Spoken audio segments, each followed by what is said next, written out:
कैद है और यहाँ पर देख सकते हैं कि कारकुनान की काफ़ी बड़ी तादाद यहाँ पर आपको नज़र आ रही होगी। इस वक्त प्रेस क्लब की तरफ रवां दवा है। यहाँ पर देख सकते हैं कि आज जो खुसूसी दुआ होनी है चेयरमैन पाकिस्तान तहरीक इंसाफ और कारकुनान के लिए।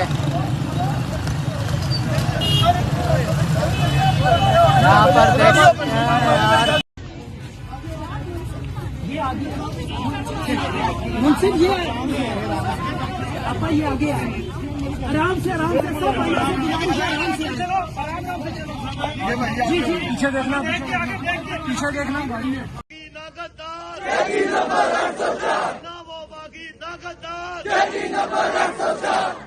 सबका बेली सबका याद, सबका बेली सबका याद, वज़ारत उस्मा का हकदार, सबका याद, वज़ारत उस्मा का हकदार।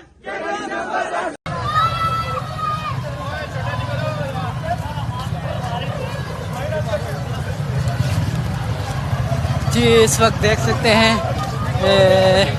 मैडम समाबिया ताहिर मुस्तफा इस वक्त प्रेस क्लब रावलपिंडी की तरफ जा रहे हैं।